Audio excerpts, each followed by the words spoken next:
यह घटना तब की है जब नेपाल में दिल्ली के लिए रवाना हुए एक भारतीय विमान को हाईजैक किया गया था और 7 दिनों तक यात्रियों को बंधक बनाकर रखा गया था। दिल्ली के बजाय विमान सीधे कंधार में रुका। इस घटना से भारत ही नहीं दुनिया भर में हफ्ते भर तक हलचल मची रही थी। दिल्ली आने वाला विमान सीधे कंधार पहुंच गया। क्या क्या हुआ था उस दौरान, चलिए जानते हैं। After being held hostage on board a hijacked Indian Airlines plane for 8 days. The hijacking ended peacefully today when the terrorists released all 155 passengers unharmed. The Indian government agreed to free 3 Islamic militants in exchange for the hostages' release. 5 hijackers left the plane. They've been given 10 hours to leave the country.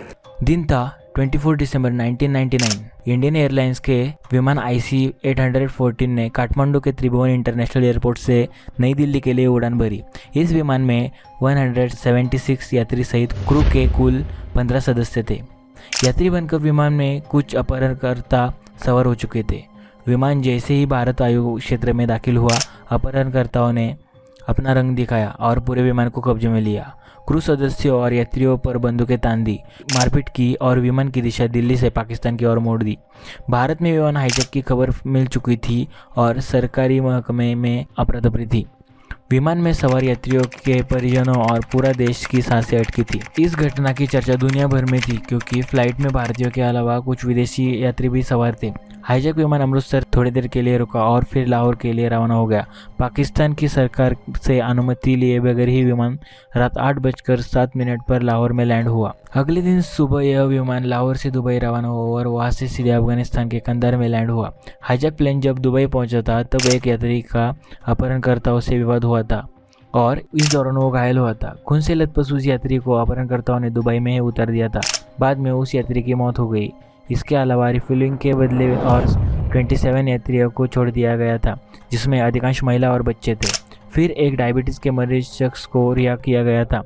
इसके अलावा cancer से पीड़ित एक महिला को कंधार में इलाज के लिए सिर्फ 19 मिनट विमान से बाहर जाने की इजाज़त दी गई थी। प्लेन हाईजैक होने के कुछ घंटों बाद अपहरणकर्ताओं ने अपनी मांग रखनी शुरू कर दी थी। इनमें भारतीय जेल में बंद आतंकियों की रिहाई की मांग भी शामिल थी। साथ ही 20 करोड़ अमेरिकी डॉलर की फिरौती मांगी थी। हाईजैक प्लेन में सवार यात्रियों के परिजन और देशवासियों में आक्रोश थे। प्रदर्शन हो रहे थे। तब भारत में एनडीए सरकार थी। अटल बिहारी वाजपेयी पीएम थे। वर्तमान में भारत सरकार के राष्ट्रीय सुरक्षा सलाहकार अजित डोवाल उस ऑपरेशन में भी शामिल थे। कंधार में तब तालिबान का शासन था। मामले में तालिबान ने दखल दिया। इसके बाद अपहरणकर्ताओं ने अपनी मांगों में कुछ कटौती की। हालांकि आतंकियों की रिहाई की मांग पर अड़े रहे। सरकार पर भी दबाव इतना था कि आखिर में यात्रियों की सुरक्षा के एवज में भारतीय जेलों से 3 आतंकियों को कंधार ले जाकर रिहा करने का फैसला लेना पड़ा। ये 3 आतंकी थे मौलाना मसूद अजहर, अहमद उमर सईद शेख और मुश्ताक अहमद जरगर। तब जसवंत सिंह विदेशी मंत्री थे और वे खुद तीनों आतंकियों को अपने साथ लेकर कंधार पहुंचे थे। 31 दिसंबर को सरकार और अपहरणकर्ताओं के बीच हुए समझौते के बाद सभी यात्रियों को रिहा किया गया और सभी यात्री दिल्ली लौटे। खुद तत्कालीन पीएम अटल बिहारी वाजपेयी ने हाईजैक प्लेन से यात्रियों की रिहाई की सूचना देशवासियों को दी और सभी की सांसों में सांस आई।